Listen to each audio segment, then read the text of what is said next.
All right, episode 3 of the No Notes Pod with my guy, Chenny Britt. Thanks for coming on again. I think today we're going to recap the drama of last night with the Pacers and the Thunder. I called for a Thunder sweep. You weren't convinced, so I think you're the big winner of last night outside of Haliburton and the Pacers.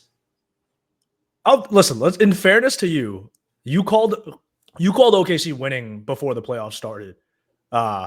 And it's not like I had the Pacers winning the series. I said maybe they'll go 5 or 6, but I still felt like I think we still both feel like OKC is still the heavy favorite, even with what happened last night. Right? I mean, comfortably. I think having watched, I don't know, the first 45, 46 minutes of that game, I was super confident. I think I even texted in a group chat after that Alex Caruso and won. He missed the free throw, but they went up like 14 or 15. And I was like, that's game. You know, here comes the sweep. I called it, all this stuff. And slowly but surely, we saw kind of what's happened and unfolded throughout the playoffs with the Pacers on the Pacers side coming back late in games and staying frisky. And then OKC kind of blowing a couple games. So we saw it against Denver. They blew that game 1 in the Aaron Gordon play. And we've just seen them falter down the stretch a little bit. I think there are things that they can shore up that will prevent it even being a close game and prevent the chance of this happening again. But wow, what a game. And Haliburton's writing a little legacy here. I mean, even if he steals a couple games, he continues to go up the kind of echelon of player rankings in the NBA. Although I would say he didn't have a great game. I don't think he shot the ball enough, and he does leave it a little late. He's kind of that guy that starts his, his college paper at, midnight and turns it in at 7 a.m. and he gets an A, even though he started last minute. It's like you take away the last 3 minutes of that game and you go, man, Haliburton had a terrible game. So it is one of those things where unless you put in better habits, and I think unless he plays better, like they're really not going to have a chance in game 2, 3, 4, 5, however long it goes. They might get blown out in a couple of those games. Yeah.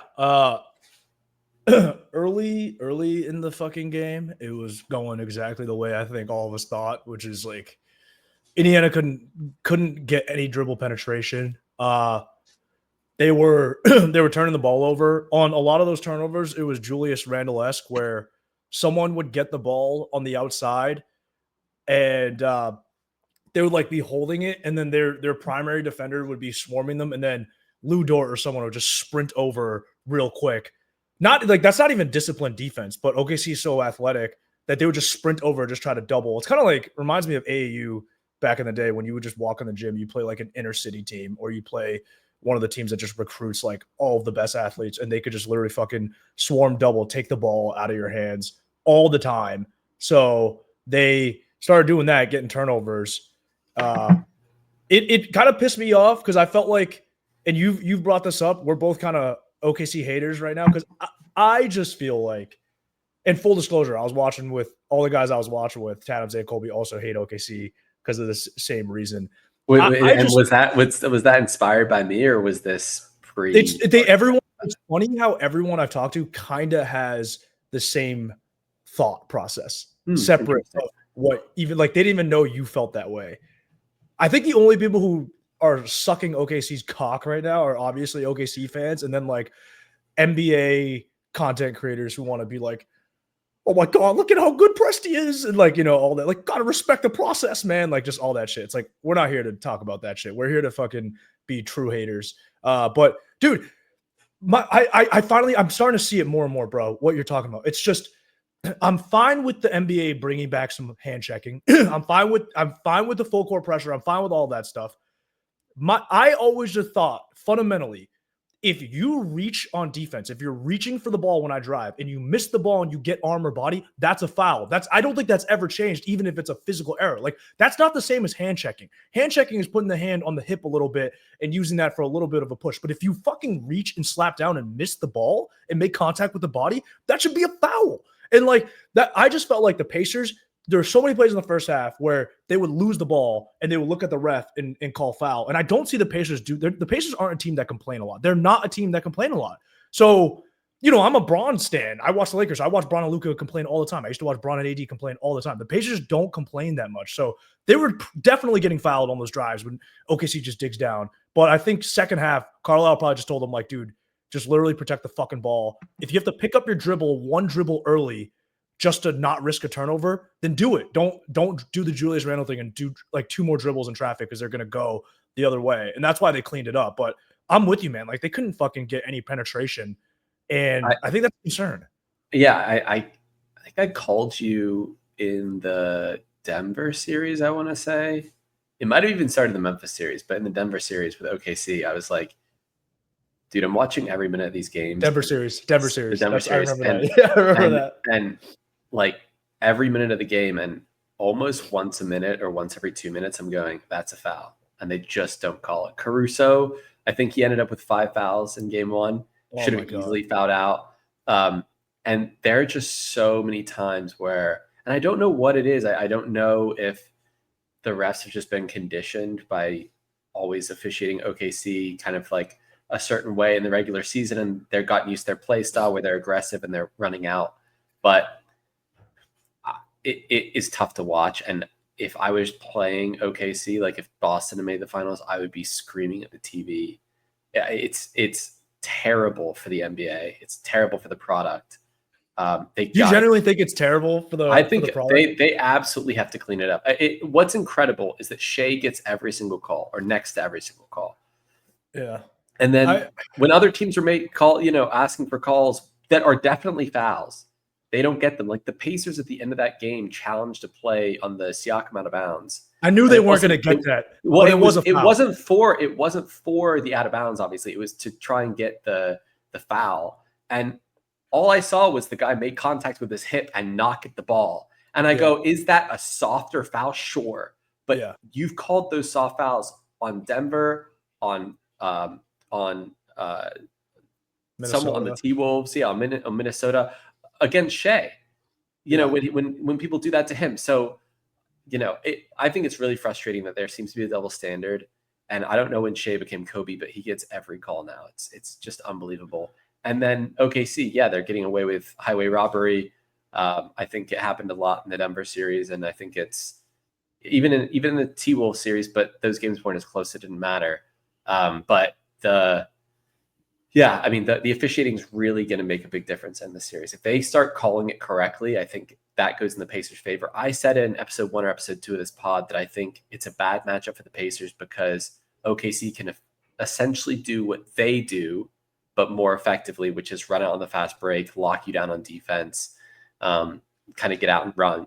And that's what, I think we saw like the good and bad of it, right? Like at the beginning of the game in the first half, I think we saw OKC beating the Pacers at their own game. They went small, they started running. And then slowly but surely as the game went on, the Pacers got a little bit more comfortable. They kind of picked their spots a little bit better. Like you said, I think Carlisle had some good coaching moments in that game. And then again, you kind of said before the playoffs, you told me when I was on the OKC bandwagon prior to the playoffs, you were like, I don't think Jalen Williams is good enough as a number 2. And I like him. I like him. Yeah, no, I know you do, but I just think he's over. I think he's a little bit overrated. Yeah, no, he is a little overrated. And they only played Chet 23, 24 minutes. Mistake. Absolute mistake. Huge mistake. We'll talk about that in a second. I think that's what can be corrected and like why the series won't be closed. But just in general, Shai was the only one that really showed up. And especially in the fourth quarter, I just feel like, again, he wants to get to his spots. There's little dots on the floor where he's just always trying to find that mid-range. And he's comfortable. But then in the last 2 minutes, when people lock down on defense, we saw a little bit against Denver too, buttholes get tight. And, it's just, you don't get the same fluidity in your offense. There are more hustle plays made. The whistle isn't as maybe loose as it is previously, in the game because they try and let the players play in the last couple minutes of the game. Gets a bit more physical in the lane. And the points just dry up. I think OKC will be okay because if they make those adjustments, if they play Chet the correct number of minutes, which is 30 plus minutes, by the way, it's crazy he's playing under 30 minutes. Yeah, what the fuck was that? I don't know. I know they want to go small, but like he's in my opinion your second best player. Should be playing 30 minutes absolute minimum unless he's in foul trouble. And that's a minimum. He should be playing 35, 40 minutes, but I mean minimum 30 minutes. And I just think they can clean up a lot with Chet on the floor. And just overall, I think they need to work on getting other players into the offense a bit more. I didn't like the switch with Hartenstein starting on the bench. I think Cason Wallace gives you a little bit of energy as like a 6-man, and he reinvigorates that second unit. And I feel like their plus minus when both teams bring on their second units is normally better when Cason Wallace is on the floor with that unit, being able to be aggressive. He gets the ball a bit more. He's got more of a green light. And I didn't like all the minutes that OKC necessarily gave some of their bench guys. I would have tightened it up a little bit and kind of kept it more to the core, at least for game one, and then made adjustments moving forward. Carlisle made some adjustments, but I also think the Pacers kind of got a little bit lucky. I think they 100% got lucky. OKC kind of shot themselves in the foot, and Haliburton had like a 4 or 5 out of 10 game. Yeah, it wasn't anything special. Say 4 out of 10, bro. 5 right. If you want to give him the game winner, but like. But in the last minute of the playoff games, he's turned into MJ, and that's what happened. And what's funny is that the previous time down the floor prior to making the shot, Nembhard had the ball, and Nembhard like chucked up a I think it was either a long 2 or a 3. No, it was a fire move, dude. Yeah, but I was like, how do you go like? It was 1 or 2 possessions without Haliburton touching the ball. I'm like, dude, you should be demanding the ball here. Every possession with 2 minutes left, Haliburton should be running the play. Do you think he's a better ISO scorer though than I think like that was by design. I think they wanted Nembhard. I think it was by design too, but I still think that when you're early in the shot clock, you give it to Haliburton, you see if he can create something, and then the secondary option is okay, go to an ISO scorer. But at first I want to see, hey, can we get an open 3? Can he drive and kick? Can he get his kind of move in the lane and get a layup? I want to give Haliburton the chance to do something special first, and then rely on the secondary guys. The other thing, and then I'll let you run with it, but Obi Toppin is not being talked about enough for his game 1 performance. People are saying Siakam was incredible in game 1 and SGA and all. I'm like, Obi Toppin was the player of the game for me, hands down. That game was getting out of hand. And every time he put up a 3, he was confident. He was ready to go. I don't know what happened pregame, but he was ready to shoot it game 1. And let me see. I was looking at the box score prior to jumping on. Like 17 points, I think. He was 6 of 9 from the field goal from shots, 5 of 8 from 3 with 17 points. In 25 minutes, he also added 5 rebounds. So he put up some really good minutes for them. His minutes were more effective than Miles Turner, even though Miles Turner had a decent game as well. But yeah, they got what was crazy is that every player on the Pacers who took a 3 made a 3. So no one just had a terrible shooting game. Everyone fucking McConnell hit a 3. Yeah, they shot 46% from 3. Yeah, the Pacers did, and they were down the whole game. They shot 46% from 3, and they out rebounded OKC 56-39. Those are things that OKC can address, and I expect them to in game 2. Yeah, I think so. I thought first half, I thought Siakam and Turner were kind of ass cheeks. I thought Siakam defensively was all over the place, and then Turner, they were doing these things where Turner and Siakam, when they would run screen and roll with Haliburton, they were sealing middle, and Hallie was throwing some nice fucking pocket passes, but they were not sealing their man strong enough. They were soft on the seal. I remember Miles Turner specifically, soft ass on the seal, and then when the ball was coming, they OKC would blitz, and then but those you got to keep making those passes. So if I'm Carlisle, I'm telling them, dude, game 2, those passes are still going to be there. You need to come to the ball. Don't wait for the ball to come to you when Hallie throws the bounce pass. Take that extra step, get that ball early, keep it high, turn, because Cruz is going to come and try to double down and swipe and just and attack right as you get it. But come to the ball, because OKC is sending another body to go try to dig that pass down. But that pass is there, and they need to keep going to that pass. So early, and the Pacers also just missed shots in the first, whereas they missed shots. Yeah, before they just made shots. That was really the difference, and that's kind of the NBA in the simplest form: is are you making or missing your shots? Yeah, but that pass is they gotta I thought Hallie he needed to be more aggressive, but he was making that pass. That pass was the right pass to make. That was a high level pass, and it looked bad because it would get stripped. But that's on the big to fucking seal a lot. Be way more aggressive and physical with the seal and understand that they're swiping down. They were too casual with it. I thought they survived a pretty bad McConnell game, which he'll be much better. He did hit a 3, but I thought he was kind of out of control. Toppin was out of control early on, but then hit fucking massive threes. Naismith was missing early on. I thought, to be honest, I like the Mathurin minutes. Like he's out of control at times, but athletically, dude, he can hang. Like he's a top-notch athlete. His trade value skyrocketed in this playoffs. I know. If they want to add him to the rotation seriously next year and make him a big part of this team, they can. They could also get a really nice trade value return. I do. Like I think. All right, I'm not going to talk too much about it now because we'll have off season, but I don't think the Rui for Haliburton, or not Rui for Haliburton, Rui for Mathurin trade is crazy from the Pacers' perspective. I don't know why the Pacers would do that. I know you're talking yourself into value for Rui, but I don't know why you would give up a player who is clearly on the right trajectory to make a jump next year in terms of like playing consistent minutes and having consistent production with some upside for a guy that we know exactly who he is with Rui. And in fairness to Rui, this is what I'll say about Rui. And the reason why I want to move off Rui, I'll just be quick about it. The reason why I want to move off Rui is mainly because the Lakers have like 10 power forwards. That's kind of it. But he's a 40+% 3-point shooter now, and he's strong, and he has had some good playoff games. Like he can play in the playoffs, and he's already done it in the LA spotlight. So I do think under the right coaching, like you could unlock something. And I don't know, Mathurin to me still in the Pacers rotation. Like I feel like Carlisle goes to him when he really desperately needs to, but I feel like Carlisle intrinsically doesn't really want to go to him. But that's my point. It's like either you trade him and get a good trade package for him, or you integrate him into the rotation with consistent minutes and he'll play more consistently.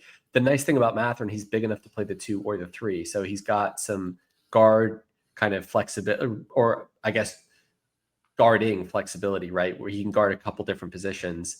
And he's just so physical, and he gives you just a different dimension than having Nembhard and Haliburton back there. It's just, and if Naismith is out, he also kind of fits in at the 3. Like it just works with that. He can turn the corner, but I think he would want to. I think he wants a bigger role. I genuinely think they should give it to him.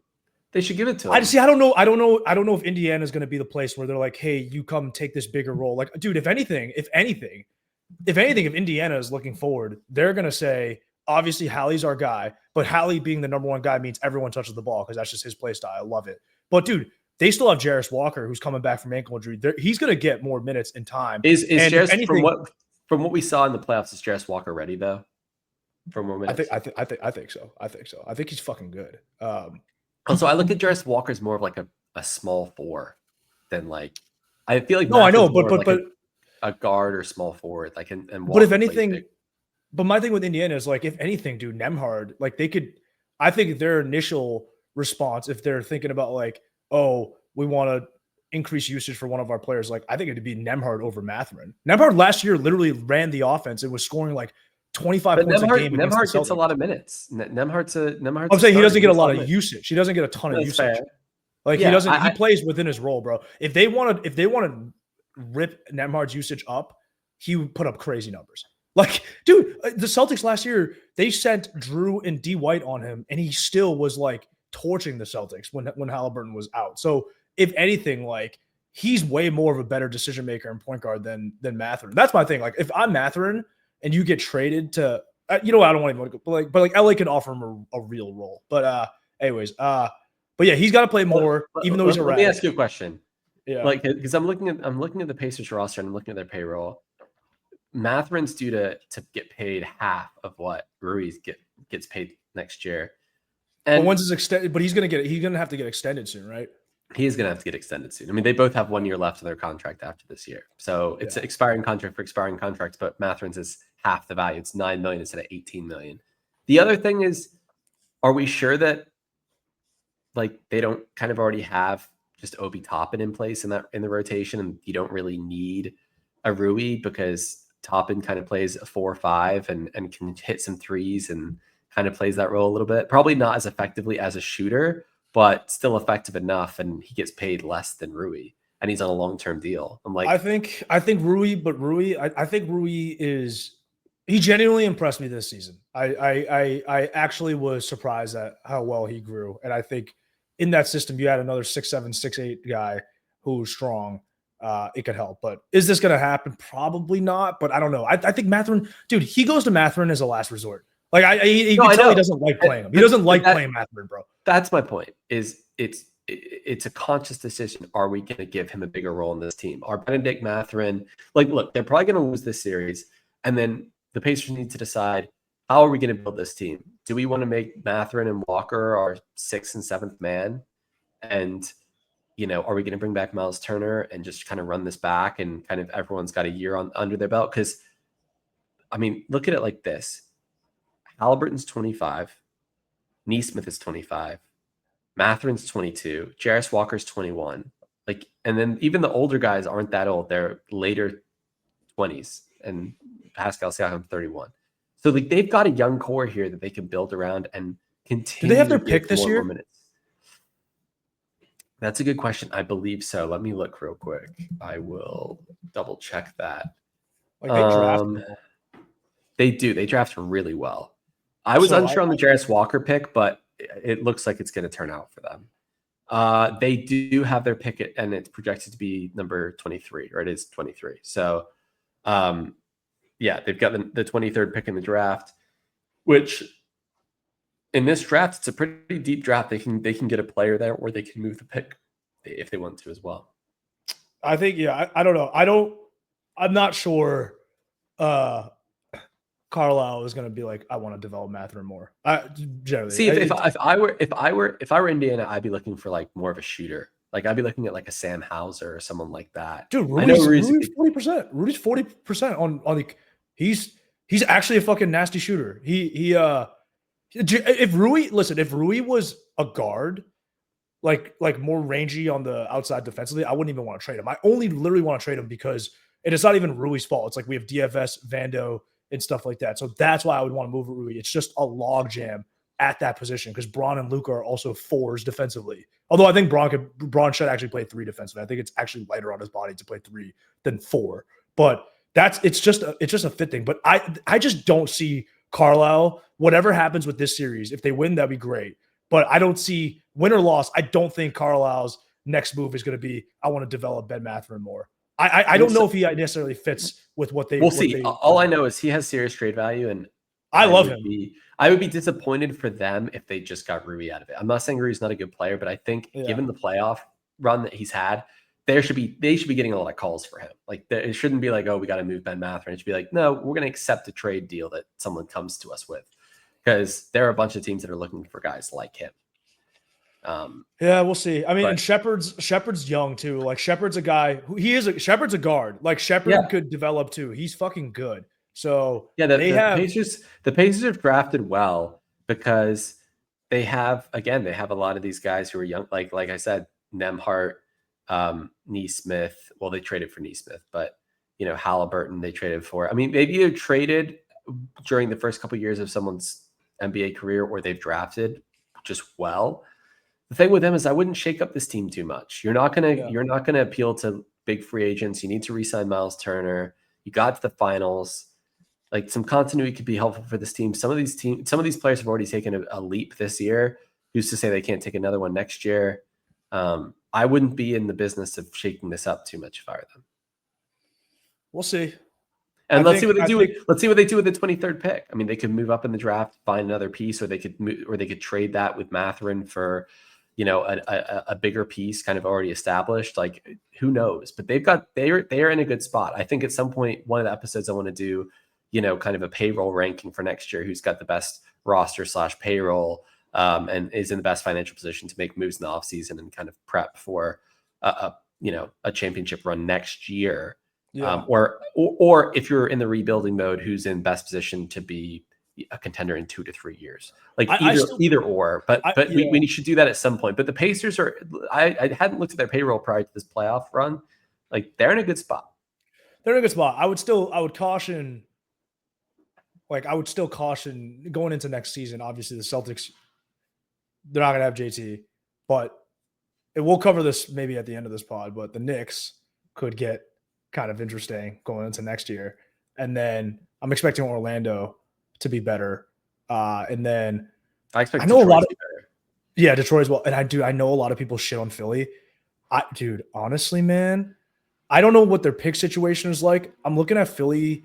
I know they have a pick this year, obviously top pick this They're year. the third pick this year, yeah. They're not in that terrible of a situation. Philadelphia is not in that terrible situation. I swear to God, because they hit on fucking McCain, and then they still have Maxey, and I know they have a bad contract with PG. I don't know how much They time. have two bad contracts, dude. Because Embiid's a terrible contract, and PG. Those are both $50 million plus contracts. Yeah, but I can't compare PG to Embiid. PG is so much worse of a contract than Embiid.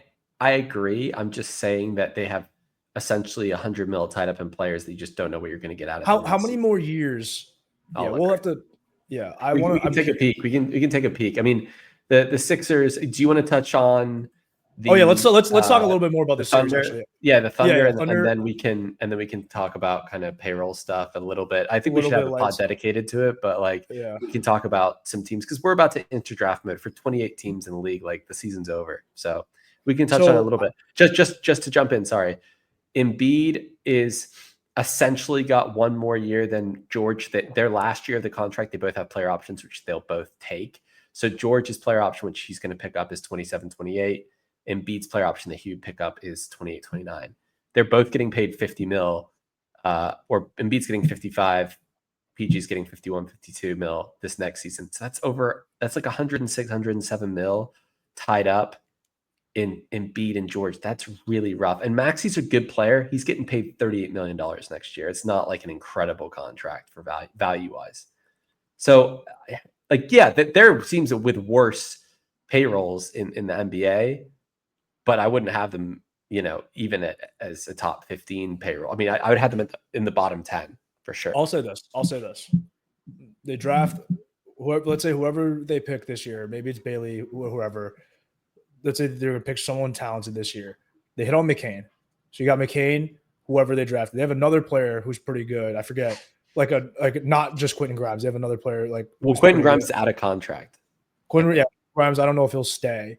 But then they have Maxey. And look, for as much shit as we want to give PG and Embiid, they come back and actually play.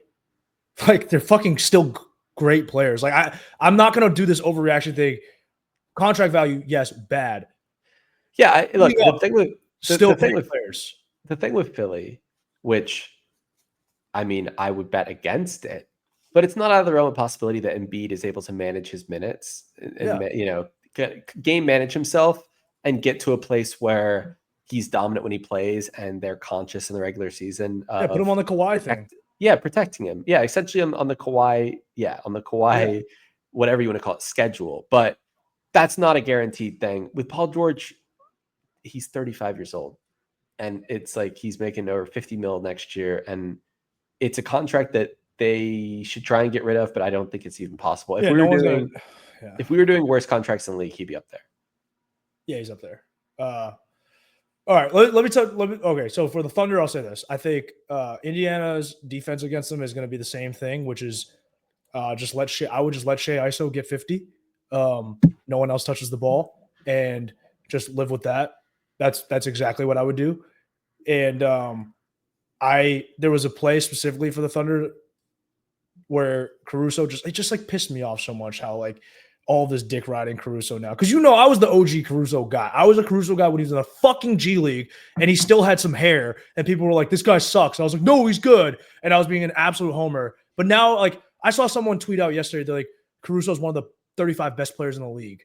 And I just remember, I was like, come on, man. One of the best 35? I don't know about, like. I personally wouldn't even have him in the top 100. That's just me. I'd put him in the top 100. I would not. Actually, I got to think about it. But listen. Dude, there are 30 teams in the league, which means if you're taking every team's top three options, that's, you know what? Fine. 90 players, top two right? players on every team in the league is top two players is 60, right? And then for a lot of teams, their third option is pretty freaking good. I mean, if you're looking at like the Celtics, you're looking at like a Derek White as your third guy, or a Porzingis if he's healthy. You're not right now, but I'm just saying like a Derek White would be your third guy.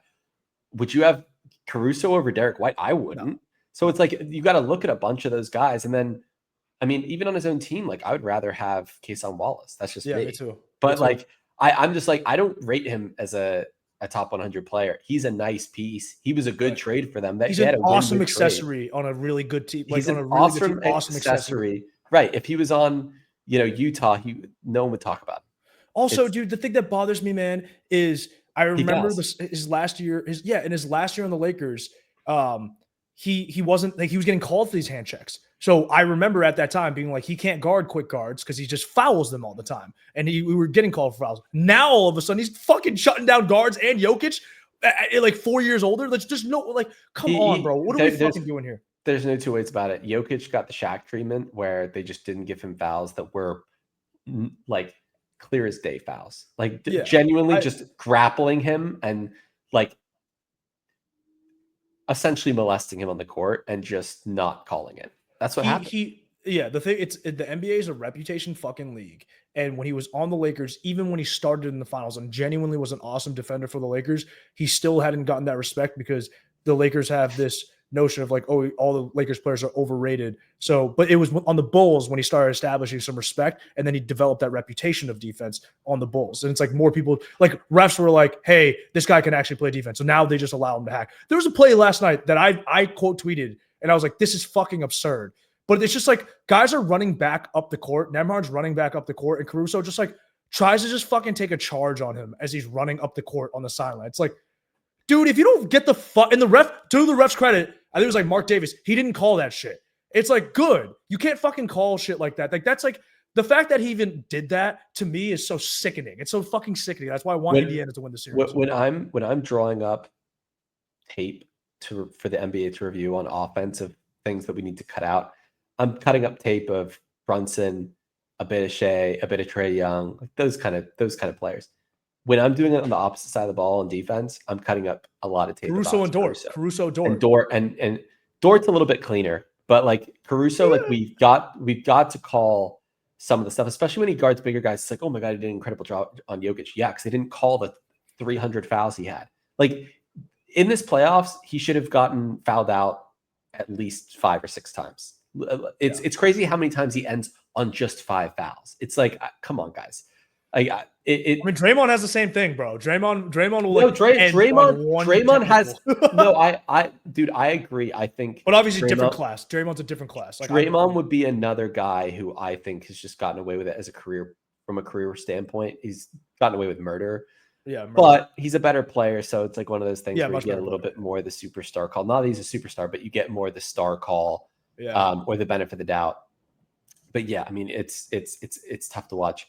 But yeah, let me say this. I'll say this. All the Thunder have to do is, people gave Dagnall a lot of shit for not starting the 2 bigs. I get why he did it. I get why he changed the starting lineup, because he's thinking like Indiana's just going to fucking put them in screens and they're going to test how mobile Hartenstein is. So maybe he goes back to the 2 bigs. Maybe he doesn't. I would just say, whatever you do, Chet, just skyrocket Chet's minutes to where they should be. No, that random rookie or whatever, Mitchell. I don't know how good he is. Just like, there's no need to go to that. Just exactly. Just tighten play up the minutes. Tighten the fucking minutes. Aaron Wiggins can play. That's fine. But like, what the fuck was that kid playing for? Just increase those minutes to someone else. Your team's all like 21, 22. They can all run. And then they got to find a counter for what Indiana's going to do to Shai, because Indiana's just going to let Shai get his, and they're going to shut everyone else down. And J-Dub needs to fucking play better. But I still think, regardless, like even if J-Dub has another ass performance offensively, they could still win the series in 5 if they just fucking don't do stupid shit, because they're just going to get turnovers, bro. Like, they're still hard to just penetrate. Like, they completely agree. And I think it's one of those things where it's like, it happens in game 1, and then you learned your lesson. You're like, hey, maybe I should play Chet his actual minutes. Maybe I should just start the lineup that's gotten us here. Again, I don't even mind. I don't mind sitting Hartenstein. It's more. Yeah, same. I want Chet to get his minutes, and I want Kason Wallace in the second unit. It's one of those things where he's just more effective coming off the bench in the second unit. He gets more of a green light. I like his minutes more as part of that second unit. I would rather start Aaron Wiggins if you really are against starting Hartenstein, and just go bigger, and then don't disrupt everyone else on the team. just to conform to what Indiana's doing, and even if Chet has some bad minutes, because I think he struggled a little bit in game one, you got to persevere. You got to let him play through it. And, we saw the Pacers do that a little bit with Mathurin. They pulled him and they put him back in. And I just don't think Chet had, if they want to win this series, I will say this, if they want to win this series, they're not going to win this series with Chet playing 23 minutes a game. No fucking way, dude. If they do that again.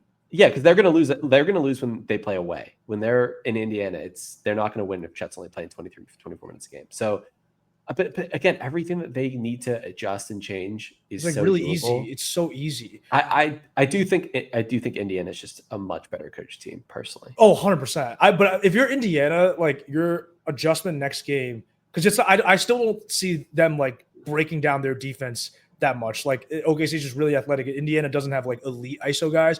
So your only adjustment, I think, if you're Indiana, is just Carlisle telling them, if you can't get by your guy, just don't get fucking stripped trying to get by your guy. Like, just don't get stripped getting by your guy. We can fucking chuck a bunch of threes. We just can't have 24 turnovers or whatever. I think that's their adjustment, is just reduce the turnovers by not taking that extra dribble and just keep launching fucking threes. I also think that if they want to win game 2, they're going to need more points from Haliburton and Siakam. He's going to be way more. Haliburton needs to have a little bit more of a chucker gene for some of these early moments, just to set the tone. They got bailed out. I mean, Obi Toppin bailed them out. Like, you're not going to get another 17-point game from him. So, I mean, it's just one of those things where if Siakam's not scoring 20 plus and Haliburton's not scoring 20 plus, the math's not going to work. So they just need more shots up from those two. I expect OKC to blow them out in game 2, but hey, I have a couple people texting me being like, "Hey, watch out for the Pacers. They're the team of destiny." That's what I'm hearing. Okay. Here's the thing: we both think OKC is probably still winning this in like 5 or 6. Does it change? Like, it probably takes the Pacers winning next game for us to change our mind and being like, "Okay, wait, they might actually win this series, right?" Which just sounds like an obvious question, but it's like we generally both think OKC's so much better still. If the Pacers won game 2, I think I would say OKC in 6. I really do. Like, it's just it's one of those things. Right? I really do. I'm just not convinced. I'm not convinced that on a game-to-game basis, like, they can score on them. I was just convinced the entire game that I was going to be right and it was going to be a sweep. And it just felt like it looked like it should have been like that. And it should have been like that. It should have, until it got 2 minutes left. And the thing is that I forget who it was. It was like Kendrick Perkins on Get Up or whatever, or he's on ESPN. But anyway, for game 7 of Denver, he said Denver is either going to win in a close game or it's going to be a blowout. Or no, he said that. No, that was Simmons. Simmons said it's either going to be a close game. Bill Simmons said it was either going to be a close game or a blowout. And Perk said it was going to be a blowout. But I kind of feel the same way. It's like, if the game's close, OKC is going to fumble the bag and they're going to the other teams back in it. And then the variance and luck and all that stuff comes into play. And the Pacers have been hot this playoffs. So I think if they can keep it close, then the Pacers can steal games. But OKC should win these games by 20 points. Like, there was an inflection point where they went up 14 or 15. And then the Pacers went on like a 12-2 run and got it down to 6, I think. Or 4 or 6 or kind of in that realm, and it went back up to 8, but like they kept it then below double digits, which is kind of like just a mentality thing, but it keeps you close in the game because it's just a few possessions essentially at that point. The Turner Bank 3 was crazy, right? That was it's like, hey, if this lead balloons from 15 to 20, then you might see them start pulling starters and stuff. So it's like it was just one of those things where the game can go one of 2 ways, and it went a certain way that game, but I still think that OKC has all the ingredients and the minerals to win the next 4 games. But hey, I've had multiple people tell me the Pacers are the team of destiny. They're not the best. They don't have the best players, but they have the best team. That's what people have been telling me. I would love to see the Pacers win. I'm rooting for them. I went crazy last night. We were like, we were celebrating. Dude, you would have thought that like fucking LeBron just won his 5th ring. Like, we were going nuts last night. I was ripping Casamigos, fucking. If Haliburton, so like there's this thing, right, where it's like, obviously legacy wise, you're not going to propel a guy too high up on the list from one playoff run. But if they do win, and he is not carrying them, but he's continuing to hit these big shots, which, I mean, not that it's Chauncey Billups, but it's like, it's one of those things where it's like, it's not like he scores 30 a game, but he hits all the big shots. And obviously Chauncey was called Mr. Big Shot, but it's one of those things where, yeah, if you score all the points for the team, of course, at the end of the game, you're going to get credit when you score a basket to win or tie or whatever. But when you're not consistently scoring, but you take those shots at the end of the game, I think kind of your allure is like, oh, when the game's on the line, you like step up, that kind of thing. If we isolated this playoff run, and where would you rank Haliburton's playoff run in the grand scheme of if history? He wins a ring? If he wins the ring and he's doing what he's doing and he's hit all those clutch shots and he's got it wouldn't be like a D Wade where he just carried Miami in 06 to just with points, mostly with scoring. It's more so he brings the best. It's more so like Haliburton's bringing the best out of the rest of his team, and then when buttholes get tight with 30 seconds left, he's the one to step up and hit shots. So, but where would you rank him with this playoff run if they were to win it? I mean, it wouldn't be like on the level of those MJ playoff runs when he was also pouring, like he was just putting up absurd, like 38 points, like 40 points, shit like that. It's not on that level, but it would be like, I would rank it better than Tatum's playoff run last year. I would rank it. Well, yeah, I think they could lose and I'd still rank it better. Yeah, I think it would just rank below. Like it would be, I can't put it on the same rank of the leading scoring type playoff runs, if that makes sense. So I'm not going to rank it over LeBron's 2012 playoff run or the 13. But that was my point. That was my point is if you looked at like scoring, it skews the metrics a lot because he's a point guard. Numbers. Right. But that's my point is like, where do you put him in? It would kind of be like the construction of that like Detroit team that won, right? Yeah, that's the comparison I'm making, because not that they have the same style game, but they kind of offer that same like, hey, I'm not putting up 30 a night. I might have a heat check and go off for 30 plus one game, and then I'm just going to go back and do my regular thing, and then I'll have a heat check and go back and do my regular thing. But I'm consistently being the guy that closes out games or hits big shots at the end. Individually, it would be better than any individual player on the Celtics playoff run in 08, and I think it would be better on any individual players on the Lakers playoff run in 9 and 10. Like individually, I think it would be like those playoff runs were important for Kobe's legacy as a whole. I wouldn't put Hallie's playoff run right now with like maybe not Kobe's 09 run. Kobe did put up a lot of points, but it would be close. We're going back in recent history here, or we're going back in history. Let's make it a little bit more recent. Where would you compare it to like Giannis's run with the Bucks? It's close. I think I would put it over Steph's run in 22. But I'm also a fucking hater. So let's just Steph. The tough thing with Steph is, well, I guess you can make the comparison with like Siakam, but Wiggins was just so big in that series that it's like, I thought Wiggins Steph was the most important player because he scored the points, but like they aren't winning without Wiggins, and there's an argument to be made that he was just as important as Steph. This playoff run would kind of feel like LeBron's 18 playoff run if LeBron won the title, which obviously wasn't going to happen because he was playing like the Avengers Warriors, which is just there's no one was going to beat that team, but it would just be it's clutch moment after clutch moment. Like he has more clutch moments in this playoff run than any player I can think of. Like statistically, I think he has the most like he's like the most clutch shots of any player. There's not a single player that has hit this many clutch shots in a one run. Well, that's why I asked about Giannis, because I think Giannis just put up the volume and the stats. Giannis did a lot on defense. Like it's tough for me to put it over Giannis's run because Giannis did everything and was like had a 50 burger in the finals, bro. Like we can't put it over Giannis's run. But I think it's understated just how many big shots he's hit, or maybe it's not. Maybe people are talking about it, but I don't. There isn't a playoff run in recent history where I think we've seen this many.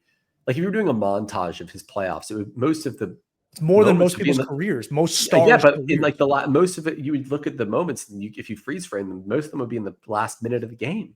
He's made so many of them. I've watched him as a Lakers fan. I've watched him make not even just like the game winner against the Lakers, but just he is the guy throwing the assists. Like I remember there was one where the Lakers, they got walked down by the Pacers, same exact fucking way, up 15. And this is before, I always loved Haliburton. Like, I loved him kind of coming out of college. Like, I remember being like, I'm so happy the Warriors didn't draft Haliburton. And I was always team Haliburton over Fox. You were always anti-Fox. Yeah, I remember when people were like, it's an equal trade, because Fox was like putting up numbers. I was like, it's not an equal trade. You fucking traded an actual point guard. Like, you know how rare those guys are? Who's like actually tall. But I remember there was like a regular season game where Haliburton, I think like 80 missed one free throw or something, and then Haliburton gets the rebound and looks off LeBron and AD and just throws like his like pseudo fake no look where like maybe he looks and then turns his head after, and the person who clutches the shot was fucking Nembhard. He's just, dude, Haliburton's just been a fucking monster. I don't know. I think we both really like him because he's just a guy that I would love to play with. Like he is an actual point guard. He gets everybody involved. He puts up monster assist numbers without fucking just pounding the rock into submission. And if anything, we're yelling at him to be more aggressive, but he just makes his teammates so much better. He should have fucking played last year in the Olympics. I get it. It was kind of like Kerr wanted the old guys to play, but Hallie, like, it's crazy that he just didn't play. And he's fucking awesome, bro. He was coming off the injury. Yeah, he was probably hurt. He's probably pretty he hadn't I don't think he had earned Kerr's trust at that point. I think it'd be different if the Olympics had been this season. Yeah, because LeBron and Steph probably wouldn't be playing. KD will probably still play because KD's a fucking hoop junkie. But yeah, I don't know. It's a good question, man. I think I can't put it over Dirk's 11 run, because Dirk's 11 run was like, I mean, you beat the Heat, and he took out the Lakers, and I think they took out OKC or something. Like, he had a lot of help though. He had Kidd and Jason Terry, and they had a good team. And they had Carlisle. Yeah, it was a monster. Yeah, Carlisle and Haliburton stock through the roof from these playoffs. We've probably got 15 or so minutes left. Yeah, you want to transition a little bit. Like, you want to talk about the Knicks? Okay, so this is what I'm gonna say, man. This is the first, this is the no notes pod, so we don't fucking prepare. Well, over time we'll get overlays and shit, but like we'll have better talking points. But the thing that, like, I don't know why it didn't bother me as much before. There was a lot of things about the Knicks that didn't bother me as much, because I was like, man, I want the Knicks to be good. And I wasn't really a Brunson hater. I think it's fucking weird that Brunson's dad is the assistant coach. I think that's genuine. And I know that's rich coming from a Braun stan where Braun's son is on the team. But I do think that's a very different dynamic. That's because so Bronny's no. Can I jump in here for a second? Yeah. I think that you're being self-aware and you're being hard on Braun and Bronny, because I would compare Braun and Bronny more to like Giannis being like, hey, my brothers can be on this. Okay, that's a great comparison. Yeah, Thanasis is on the team for vibes. Yeah. Right, and it has absolutely nothing to do with what he's bringing. And Bronny might actually break into the rotation next year. Right, and that's the point. Thanasis would get, some minutes garbage here and there. Right, exactly. So it's like, that's the parallel. Having your dad on the team as an assistant, like a lead assistant, is fucking crazy. Totally different. Did you ever play growing up? Did you ever have an experience where the dad's son was on the team? I did it one time for AAU. Like, up until like what, 12 or 13, like that's exclusively the experience. It's a bad experience. Like, of course it is. They put them in the best positions to succeed, even if they're not the best player. Right, and you can't blame them. That's your fucking kid. I just don't think I don't even think that should be allowed. It's such. Obviously, look, like, how many guys are you going to find to volunteer to coach anyways in youth sports? So it's whoever you can find to coach is going to coach. But I've always felt like having the dad's son on the team is a fucking insane thing, and it's absolutely insane that it's a thing in the NBA. And with Rick Brunson, like, I don't know, bro. That's just fucking weird, bro. It's very, very weird to me. But we both agree that they should have fired Tibbs, right? Because we're not. Yeah, we talked about in the last pod. I think we both said that Tibbs had gone as far as he. Oh, and this was before he got fired. I think we had that pod before he got fired. I think we were both. That was before game. That was before game 6, right? Yeah, the closeout game. Yeah. Right. So you see the rumors of. So the rumor right now is, they're gonna try to get Giannis. And the rumor is that rumor's been alive for what, 2 or 3 years? Yeah, but now it's they. I don't think they have the trade. I don't think they have the trade package to do it at all. I absolutely don't think that they have anything to offer Milwaukee for that deal. Right, because I don't want Cat. I mean, look, let's talk. And I know I saw they were going after Kidd. I think Kidd's totally realistic because I think he's probably pissed that the Mavs traded Luka. And yeah, as fun as it would be to coach Flag, I think it's easier to get a coach out of a team than a superstar top. And why be in the West? Right, exactly. So, but this whole Giannis thing is like great. They can want Giannis, but just like the last 3 years, who are they going to trade to get him? Do I want Cat? No. But Giannis could flex his muscle. That's where Giannis could flex his muscle and say, look, you got it. Like, this is where I want to go. Sure. But they can say, hey, you really want to go here so badly that you wouldn't go to Spurs or Houston or like, you know what I mean? Like that you're really limiting it to one team. Like, why don't we'll just keep you at that point? It's like, I don't want Cat.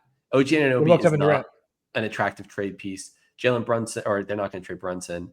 Mikal Bridges in an expiring contract next year. I wouldn't want him anyway. So it's like they just don't have the pieces. What about Kevin Durant for the Knicks? Cat for Kevin Durant. That's so the two names that are floated for the Knicks for right now for trades are KD and Giannis. And I think Tibbs getting fired feels it more because Rick Brunson was kind of Tibbs' guy, right? He's an assistant. It's also fucking weird because now they're not going to fire Rick. So whichever new coach is like, yeah, this fucking guy. I'll say this. Jalen Brunson is a really good player. He's absolutely not good enough to demand that his dad's on the bench. He's just simply not good enough for that. Yeah. Like, that's the kind of thing where it's like, there are a handful of guys in NBA history who could get away with doing that, and they haven't.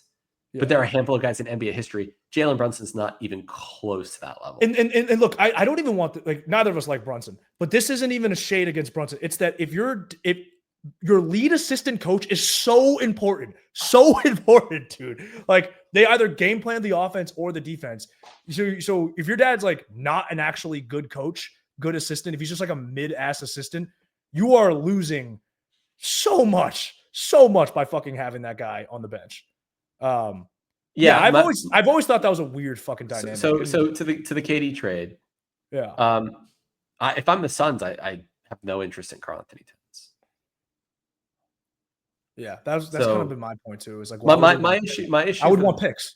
Yeah, no. The number one thing whenever I'm trading an aging star is you're never going to get value player for player back. So really, you want to go younger.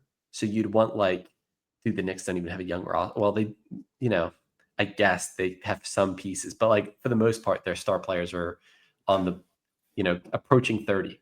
So it's one of those things where it's like, yeah, they could trade Mikal Bridges, and if they had a bunch of picks, they could maybe swing it. But there are so many teams with better trade offers. I don't know why they would pick the Knicks.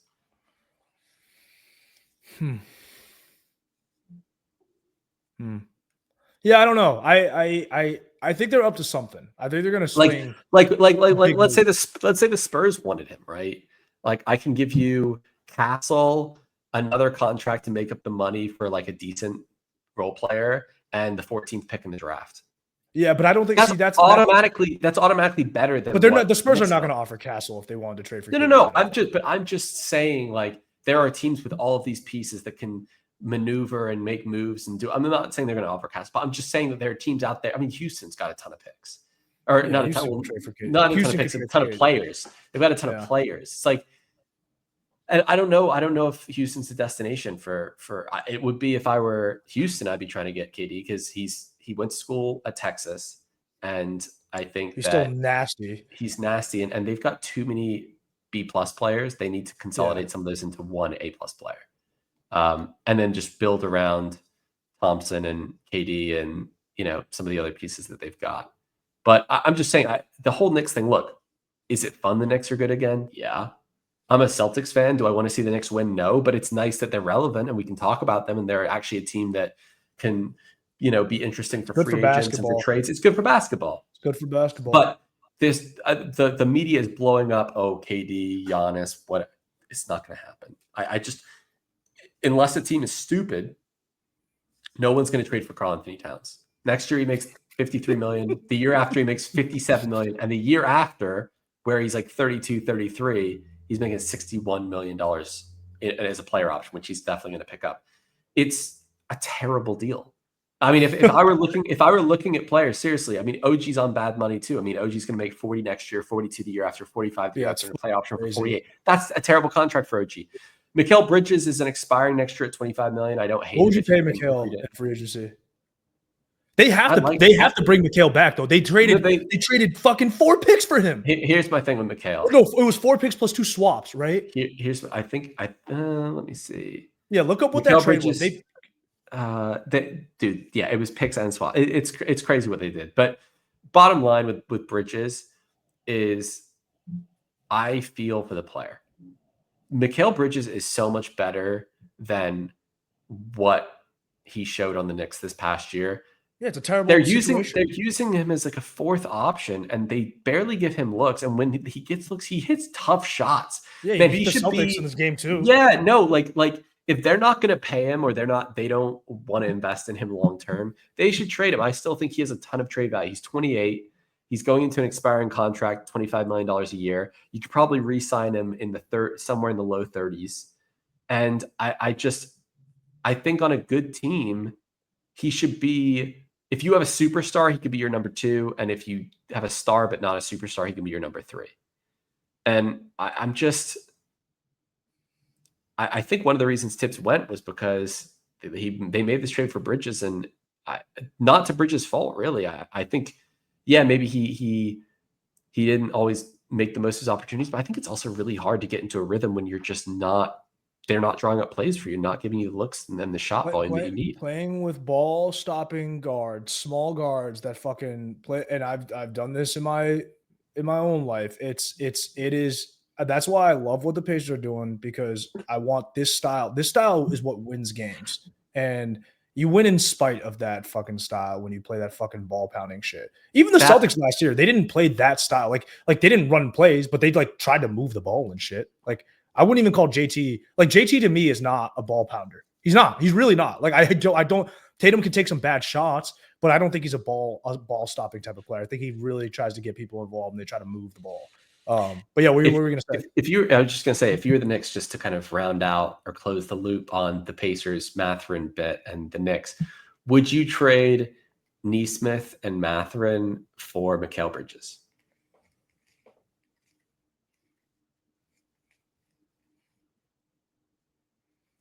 No. I don't want Mikal Bridges' money, bro. That's just too much money. Yeah, but he's on an expiring. You can re-sign him. But he's going to look for like. No, he's going to look in the 30s. He's going to be in the 30s, of course. But 2 things. I think if you ask teams what before he joined the Knicks, like what his trade value was, it'd be way higher than it is now. And I think a lot of that is not his fault.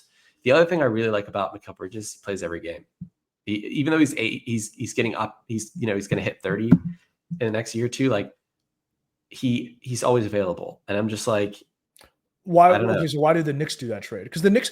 Here's my thing with the Knicks is you can't. It's a sunk cost. You should have never given up that much to get him. Because my thing with the Knicks is like, I'm not sure that he's valuable as a 4th piece because he doesn't really play as a role player as much as I would kind of want. And you can make the argument that like Nesmith would be a better fit as a role player, and Mathurin could take some of Hart's minutes and start as the 2 guard, which is an upgrade. It's not a terrible idea. I'm thinking about it now. He would start. I'm not saying it's a slam. I'm not saying it's slam dunk, but Indiana upgrades because I think that you get an upgrade in your starting lineup. A- player. Right. And he's an upgrade on Nesmith, right? Undoubtedly. And they don't really want to give Mathurin the minutes. They're going to have to move him at some point. It's like, okay, now you're building your team around Hallie, Siakam, and Bridges. That's a team that you can run it back with and challenge. It's not okay. So it's not a bad trade. I think it's a better trade for Indy than it would be for the Knicks, and that's why I think the Knicks would. See, for me though, the reason I disagree is I understand what you're saying about the trade, but if they're just going to use Bridges the same way next year, it's like, what's the point of doing that? What's the point of paying him to be the 4th guy that doesn't get the volume that you would need to give him for him to be successful? And Mathurin, is an upgrade for me, I think, on what Josh Hart would be giving you as a scorer at the 2-guard position. And Nesmith can probably fit that role that they have for Bridges right now. That's probably the right role for Nesmith in the league. You know what? It's not a bad trade. And you've convinced me. It's not a bad trade. I'm tossing it out there. It's not a bad trade. I think the Knicks will make a trade. And everyone's talking about Giannis and everyone's talking about KD and stuff. I think it's more likely to be a smaller trade where they have to move off of one of these other guys. But here's my thing. Whether it's a sunk cost, right? So the way you should think about it is whatever the fuck we had to give up for Mikal Bridges, even if it was a brutal overpay, it is what it is. We can't let it affect our thinking moving forward. But that's not what they're going to think. That's not what they're going to think. They're 100% going to go into this offseason thinking we can't lose Mikal Bridges. Here's the nice thing for New York. They've got Jalen Brunson on a really friendly deal. He took the pay cut, which I respect. He took the pay cut. He's going to get paid $35 next year, which is a huge underpay. Huge underpay. And even after that, what do you think he should be getting paid? Like 40s, right? I mean, he's 28, so he is his absolute prime right now. And I'm looking at guys like Karl-Anthony Towns making over $50 million. I'm looking at freaking what's his face, Paul George making $50 million. Jalen Brunson should be making $50 million. I think he took a $15 million pay cut. Yeah. And it's not even about next year. He's making 35 next year. But the year after, he's making 37. He'll be turning 30. But even then, I mean, and then the year after that, it's 40 million. It's like he did them a solid. He did them a favor. The tough thing, again, I already talked about it. I'm not going to beat a dead horse. That cat contract's freaking awful. And even Anunoby, I don't love the contract. Like, he's a good player. I like him. Contract. But he's getting paid 40 next year. He's such an overpay. It's such an overpay. He like OG for me should be making like 30 million max. Like that's his it's like if you're ready to win now and you want to overpay someone, okay, OG at 30 is fine. But dude, you're getting into the 40s. It's like no chance. I can replicate his production with a cheaper player. But I kind of feel like the Knicks are all in at this point because they've traded away their picks and they've gone older. All their players are either, essentially all of them are approaching 30 at the same time. They're like 27, 28, 29, 30. So they've limited themselves in what they can do. I don't know why the Suns do the KD trade. I don't know why the Bucks would do the Giannis trade. I do think they need to make a trade. If I were to trade one of those guys, I'd love to get off Cat or OG, but I don't know who's trying to take that contract. I would move Bridges if anything else. Like, I think they could definitely move Hart if they wanted to get off Hart's money. He's making 19 or 20 next year. Like, I think that's a tradable contract. Yeah, it's a little bit rich for Hart, but it's not. But he's good. But he's making 19 and a half next year, and then the year after he's making 2021. It's like and you've got a team option in the year after for 22. Like that's with the cap increasing 10%. That's not a terrible contract. Like that's probably his value. Like if you were like, hey, what's Josh Hart worth today? I'm like 20 million. So you're probably paying him at par. Like that's not a bad deal. So I think they could move Hart if they wanted to. I'm just not sure you're getting enough back for Hart to make the deal worth it. Whereas with Bridges, I'm like, I'm convinced there are a ton of teams that would love to have Mikal Bridges on their team. But Bridges is he unrestricted this year? No, he's got 1 year left. So he's got 1 year left. Okay. Yeah, in 25, 26, he's making 25 mil, and then he is an unrestricted free agent. Yeah. So a team could trade for him and then just sign him to the extension. It's kind of like what, what's going on with a bunch of players. I mean, maybe they take it into the season and do it later if it's not working out. But what you can't do is pay Bridges in the 30s and then use him as a fourth guy, and now you're cap locked. I mean, if they extend him, they are cap locking themselves. You're paying Cat, OG, Brunson, Bridges, and Hart all at the same time, a ton of money. That leaves no space for the bench. That leaves no space for young guys to integrate into the team. Your lineup is set. Like they've got to do something. They've got to make a move. And they're not. Look, I think they're far away from winning a championship because I think they would have gotten swept if they played OKC. But they should be right back in the mix with the Celtics injury issues and potentially the Cavs injury issues. Let's see, they've got a few injury-prone players. So let's just see where everything shakes out next year. But they have a good chance to get back to the Eastern Conference Finals. They got to figure out a deal here that makes sense. I just don't think they have as much flexibility as people think. Because I don't think Cat's movable. I don't think OG's movable, really, unless you're taking a hit on them. Not saying I would do this, But if you're Orlando, would you be interested in Cat? Absolutely not. What? Okay, sell me on it. Like I just, to me, it makes no sense. But I'd love to hear you out on that. They can't shoot the basketball. Like they cannot shoot the basketball. They literally need. Cat is statistically the greatest outside shooting big man that we've had. That dude snipes. Like it was a crazy stat. I was watching a video where this dude broke down exactly why they fired Tibbs. Cat barely attempted any threes in these playoffs. Like it was a crazy misusage of the things that he's actually really good at on offense. But if you're Orlando and you're playing through your two monster wings who are spotty shooters but need space, does the basketball fit wise with Cat on offense works? And then defensively, he's a mess, but he's still big, and you still have two 6'10" guys on the wings. Like Orlando's big, physical, and athletic. They can't shoot. Do you want the money would be tough. That's do you want to take the ball out of Paolo's hands? Paolo, to me, Paolo is he loves to pass the ball, and Franz loves to pass the ball. But I'm saying you need to build a team around Franz and Paolo, and I'm not sure Cat is like the right guy for them.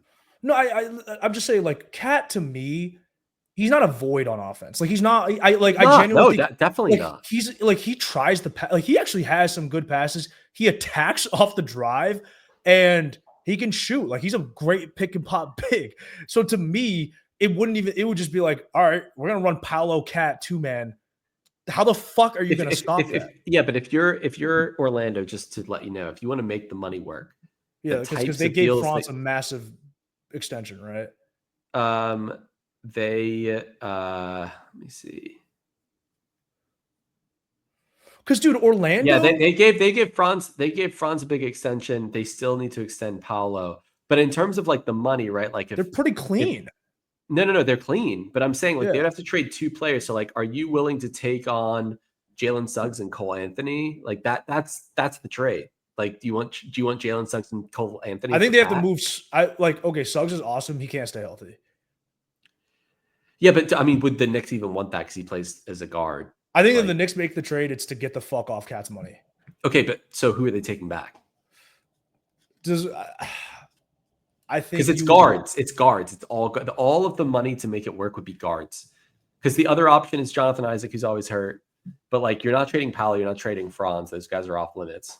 Yeah. So that leaves, to make the money work, you kind of have to trade Jalen Suggs. Is like unless you want to do a massive trade with a bunch of players, you probably don't want to do. You got to include Suggs. And then I'll say this: fit-wise, Suggs, Cole-Anthony, Wendell Carter, like that kind of thing.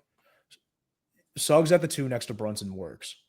It does. He's kind of like the two, he's better Josh Hart. He's better Josh Hart, but way better Josh Hart. Way better Josh Hart. But keep in mind that he also he's going to make $35 million next year. I would rather have Josh Hart at 20 than Jalen Suggs at 35 million, who's injury prone. Yeah, but what if you just have Josh Hart and Suggs, and then you just manage their minutes together? And then you can do that. You keep Suggs fresh. So Hart's an Iron Man. You keep Suggs fresh for the playoffs, and then he could, because like him next to Brunson, like he doesn't. It's great. He comes up. So you're saying Suggs and however else you got to make the money. Or you could do Suggs. Wendell Carter. Yeah, probably Suggs. And then then you could like make the money work with like a Jet Howard or Gary Harris or something like that. That's probably what. Yeah, I would probably do. This is so funny because like the truth is that Orlando's probably like, we don't want that money, but that's my point. I know, but no, but hear me out. Like teams take swings, right? So you because they have Anthony Black, who I think is interesting, and you have to give him more minutes, and it's tough to kind of develop him next to Suggs. So I think you're at the point where you just kind of have to like start him. So you move Suggs. And I would keep Cole-Anthony for bench scoring, and I don't think New York necessarily needs him because you have Miles McBride who you should give more minutes. So I think you throw in Wendell, and Wendell Carter Jr. is good. He's good, but I think you can, like, if you're Orlando, you just hunt for another backup center. Maybe you keep Goga, and then I would match either Jet Howard or Gary Harris. They have to get they have too many project players. You keep Tristan Da Silva, who I think is going to be really good as just like a role player, and then you make it work. I think fit wise, it really changes their team, and I think it's better for the Knicks as well. Because like maybe something like that happens. If I were the Orlando Magic GM, I would never do that trade. I want a guy who is going to come in and create a standard for these young guys and create a locker room environment that, like, we're in I think you're being mode. a little bit harsh on Cat. Listen, let me say this. Let me say this about Cat. I'm a little bit partial to Cat because I think he's fucking good. Yes, he has holes in his game defensively, but I think that, like, dude, Cat played a big role in them beating the Nuggets last year. Like he was big bodying up. Like I think Cat has a lot of value on offense. I think the biggest negative with Cat, like you said, is his contract. But if you're a team with a clean cap sheet and they can kind of hide him a bit more defensively, it's like, who are you attacking on that fucking team? Even if you have Cat, like, okay, you're saying that Cat is a bit of a defensive liability when it comes to recognition, but if he actually squares up on defense, he can be a monster. Where's your point of entry? Like Anthony Black is athletic as fuck. He's 6'7", he can guard. Then you have Paolo and France, and then Cat. Stalwarts, like, that's fucking tough, bro. That's tough to score. And Orlando cannot shoot. Like, they need something to open up the paint so their guys can go. Like, they can't fucking score. I don't think the fit's crazy. Like, I the money is a bit of a concern, but I think, like, Orlando has to make some type of move. And I don't think this is a move where Orlando, like, the move you don't want to make, the type of move you don't want to make is what the Knicks did for Mikal Bridges, where you don't want to just, like, fucking send all your picks away. That's what you don't want to make. But if you're sending away a few young players that have, like, that you've already had for a few years, you kind of know what the deal is, you know what their strengths and weaknesses are. With Suggs' case, he just can't stay healthy, so his shot is always inconsistent because he can't stay healthy. And you already got a bunch of young prospects.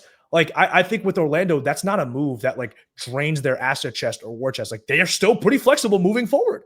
I would like to do on another pod. I'd like to do. Yeah, we'll have to do it. We'll have to flip kind of a top 5, bottom 5 payroll for next season, and kind of included in that is going to be your kind of ability to make trades, like you said, like a clean cap sheet. Like, that's going to come into play. Like, Orlando, even though they probably don't have the roster, we're going to look at them and go, well, hey, they have a bunch of young guys between $5 and $10 million. They have a pretty clean, tradable team. Yeah. So they got their picks, like, but ranking top 5 and bottom 5, and you also have to put into, you have to factor in, like, competitiveness, which is why OKC would be so high up, because they've got that and competitiveness. But yeah, I think we should. I mean, OKC would be like number 1 on that list. Like, they have fucking a million. Yeah, I mean, it's OKC or the Spurs. I don't think there's anybody else that touches it.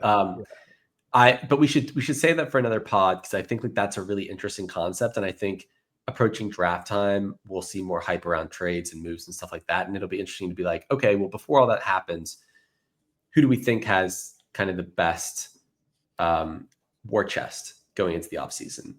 I guess one final question, just to kind of cap off what we kind of talked about at the beginning of the pod, and obviously we're still in the finals, so don't want to go too far into off-season stuff just yet.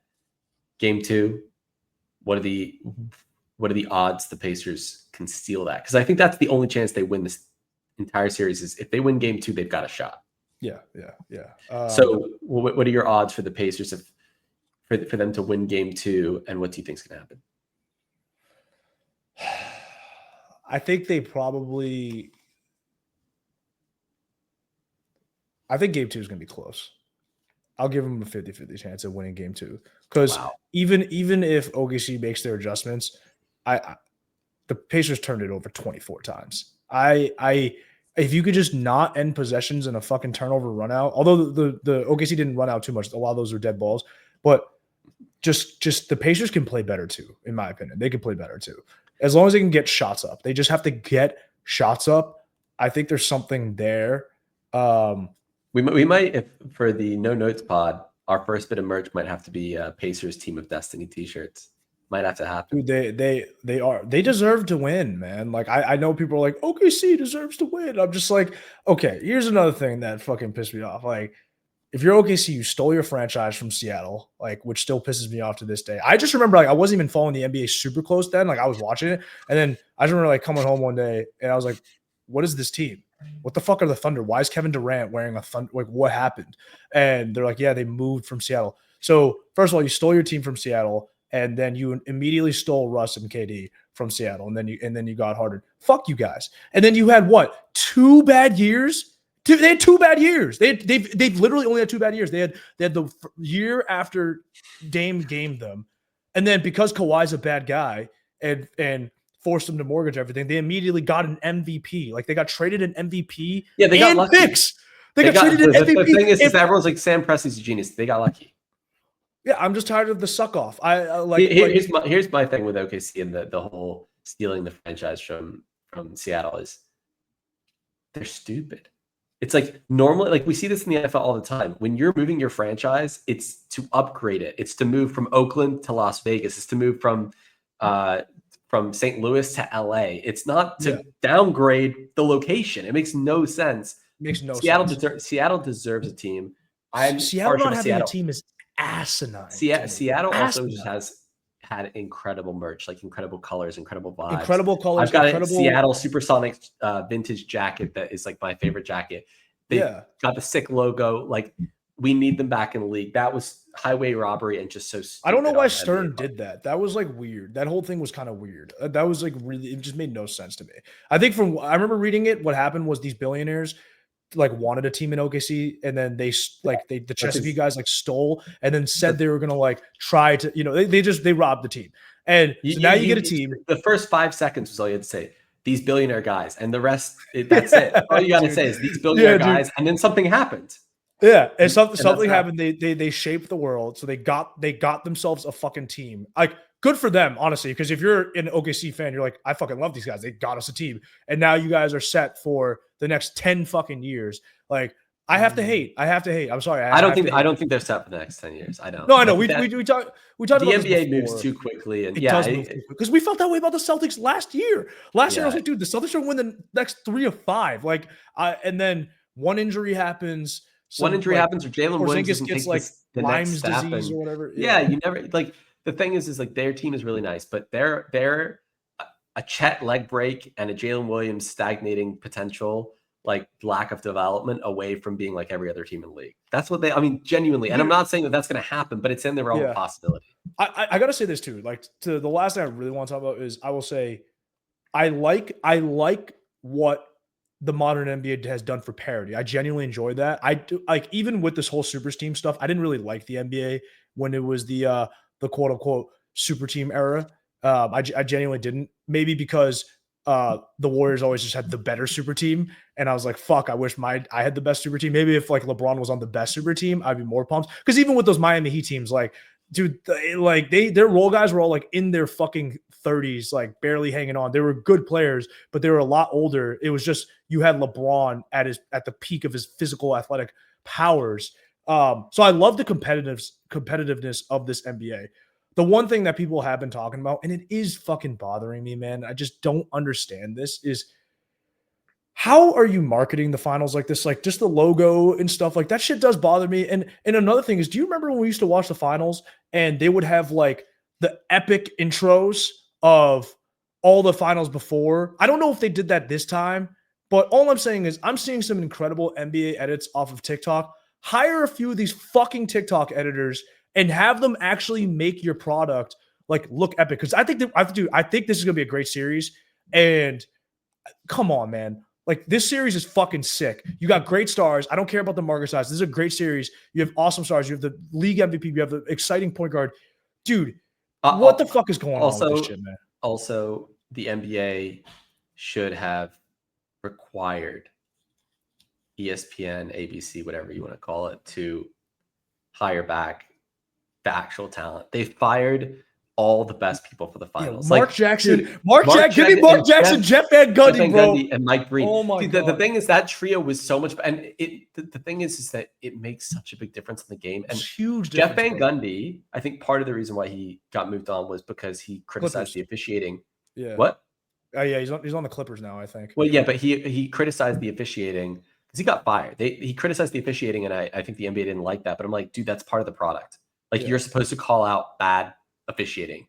And the fact that everyone else is sitting at home doing it and then the analyst on TV isn't doing it, it's like it lacks that genuine connection. It's state propaganda, bro. It's state propaganda. The other thing is going back to the NBA, and the funny thing is that the NFL owners are so much smarter than the NBA owners. They are so much smarter, the NFL owners always do what's best for them.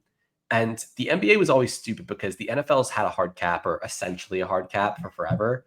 And the NBA doing this whole like soft cap, you can go into luxury tax. Essentially, you're saying if you want to win, you have to spend more of your own money and pay a tax. It's like, I thought all you guys hated doing that.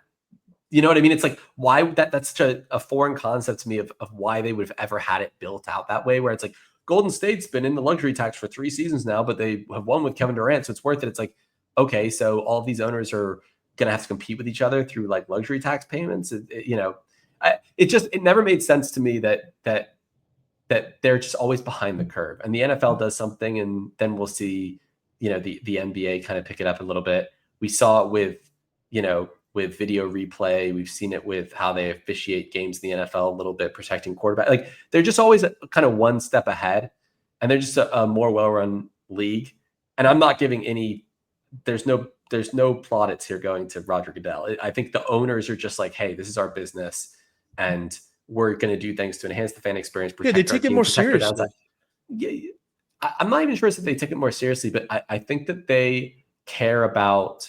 No, I think they do. I think they care more about, like, I think all of the owners in the NFL collectively do view it as like a tradition. I do think they view their product as like a prestigious thing. Whereas I do feel like the NBA owners are more lax. Like they're just collectively more lax. They're not like, and look, it is behind the curve of the NFL. Like even with, like the NFL has been around, I think, for longer. Right? Yeah, it's been longer. Yeah, the NBA it was like 60s, like ABA. Yeah, no, it's the NBA. The NFL's been way longer than that. Yeah. But the NBA has a lot of potential to be even better. It'll never surpass the NFL just because of the nature of the scheduling and stuff. But I just don't understand how you don't make the finals feel like the finals. When we were growing up, they always felt like the finals, bro. That was my point. Is like if it was the NFL, they would be like, we're finding a way to get Mark Jackson, Jeff Van Gundy, and Mike Breen on the cast. And I also just find it crazy that like these end of games, like we're all hype, but it's just so lackluster watching the TV. Yeah. And I'm just like, Haliburton's hit how many incredible shots, but in my mind, it's not the same as like LeBron James making a block, or like, where the narration of it is just epic. So and it's like in the moment, you feel like it's an iconic moment in the moment. Yeah. And with these, it's like I'm watching it and saying this is an iconic moment, but then my ears aren't following, and I'm almost like having to hype myself up. I don't know. My number one thing is if you are an analyst on TV, if you are doing color commentary and the referee makes a clear mistake, you are going to lose trust from the audience if you do not say something about it. If you don't say that's a bad call, or they got that one wrong, or I'm not sure I agree with that one, like something. Otherwise, the audience is going to tune you out. They could have Pat McAfee narrate the finals, and it would be fucking electric. Your job as a commentator and an analyst is obviously to explain what's going on in the game, but dude, you're a storyteller. Your job is to tell a story. Your job is to entertain. I mean, look at Barkley and Kenny and Shaq and Ernie and like their whole show. It's nothing to do with basketball. The story, it's like the story. There's such great storylines coming into this. Like you frame the Young Thunder as a fucking dynasty in the making, and you frame it as like, look how this came. Look at the predecessors. You had David versus Goliath. Right. You had KD, Russ, Harden, 3 guys who won league MVPs. And they never won a championship with the franchise. Now this is the second iteration. Like this is what's happening. And then if you're the Pacers, you're the team of destiny. You got this young point guard who like Nobody, didn't get any minutes in the Olympics, got benched during the Olympics, got fewer minutes than fucking Tatum, bro, and was voted by his peers, like, I don't know, like 13 guys as the most overrated and stuff, hitting all these clutch shots. Like, there is so much stuff to talk about in this. And the Pacers are a historic franchise. Like, they haven't won. I don't think they've ever won a title, but they're never won a title. They've been to the finals one time. Yeah, and but they're a historic franchise. The diehard Indiana basketball fans, and then OKC is a small market, but that's the only pro franchise they have. So they're fucking going crazy over it. Like, you could frame this into a story. I remember in the finals when they used to have I just remember like the Heat Spurs finals where they would do like they would do all of the years going from Magic, Bird, Dr. J, MJ, like they would do the montage stuff, and you'd be sitting there being like, let's fucking go, like, let's go. And then like now I'm watching this shit and there's just like no production. I do think that ESPN and ABC, really ESPN, but like their the same focus is like it is, and but it's like all gonna, especially ESPN, it's all going towards like ESPN Bet and like getting your money, like essentially is what they're trying to do.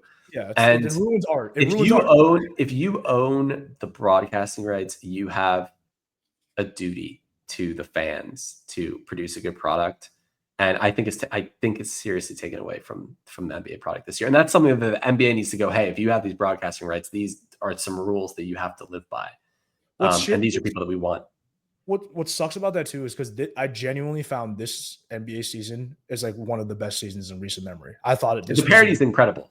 Yeah, that was really entertaining. This, like, it was awesome. Like, they need to fix the NBA regular season for me. I still think there are a ton of things they can do to make it better. They're not gonna cut the game. So like, you gotta throw that out. The players aren't gonna give up money. So I just think like they're gonna play more guys. I think the smart coaches are gonna have to play 12 guys during the regular season because nobody's gonna give up money. Because if I was a player, I wouldn't.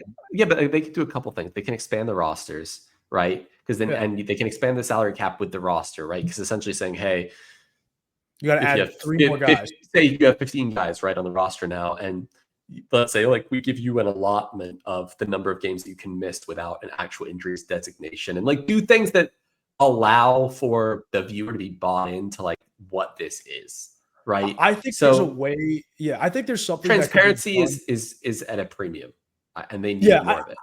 I think there's also a way for something to be done where I get that for smaller market bad teams, or smaller market teams, if they're bad, they have to continue to be bad to get higher picks. But I think there's a way to make it like, I'm not saying make them play for draft picks. I'm not saying that, but someone smarter than me can figure out some sort of incentive throughout the season to get the shit teams to at least play hard against each other and have something where it's like, hey, you get to fall in this range if you're right, like whatever. Like the play-in tournament's not a terrible idea, but I think there's a way.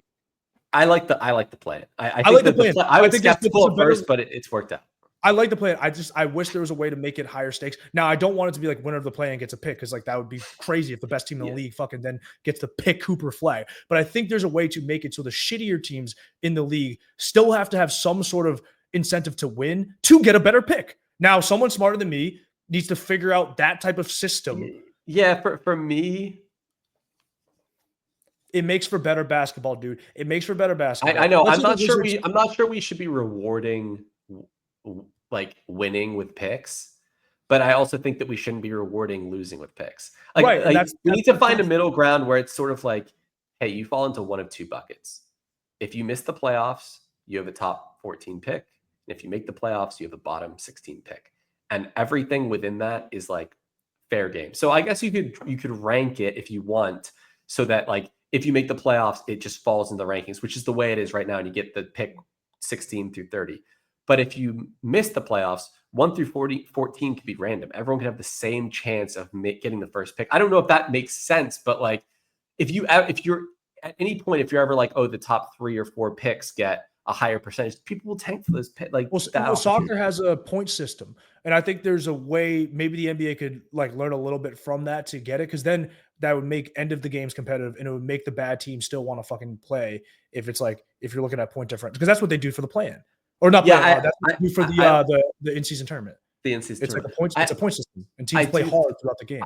I do think that there needs to be a fix around tanking, but more so than tanking for me is just players load managing. Like, there are too many guys that do it. You know, we got to find a way that there's just transparency around how many games you can load manage, like what the expectations are. The NBA needs to admit that they have too many games and there are too many minutes, and that this needs to just be a part of the game, and the fans will accept it, but you have to be transparent around it. Yeah, I agree. And you can have rules. You can be like, hey, if you're over 30 or you've played this many years in the league, you get this allotment. You don't have the 65 game limit, because that limit is fucking tough, bro. Like, right. Yeah. Like you got LeBron limping through it. Like Kawhi. I also just, I think like it's unrealistic to have the longevity that you want from an NBA, from a player perspective, without some sort of benefit in the back end.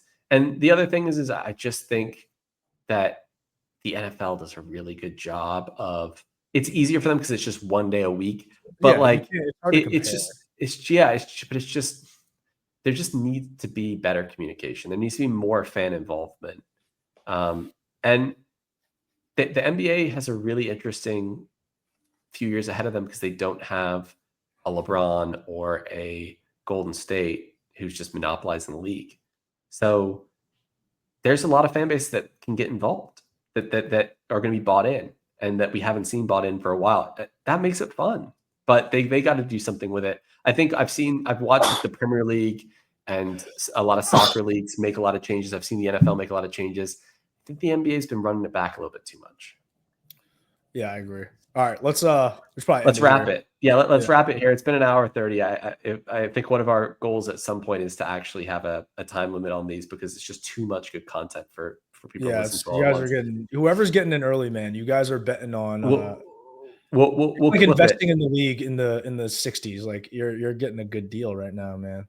It's, hey, if you're an early subscriber, we'll never make you pay. And we'll wrap it here. Excited for game 2. We'll talk through some of the payroll stuff and kind of do some rankings at a later date, maybe next week. But fortunately, with game 2, we didn't have to talk about Trump versus Elon, but maybe we'll have a chance. But that's another topic of conversation. We'll see how that develops. I think the memes have been in full effect, but we'll see what the ramifications of that is. Maybe that'll be another talking point. Might have to be a segment next time. Yeah. All right. Well, thanks, Chen. Thanks for joining as always. It's always great to chat with you, and we'll recoup game 2 when it comes up this weekend. Sounds good. All right.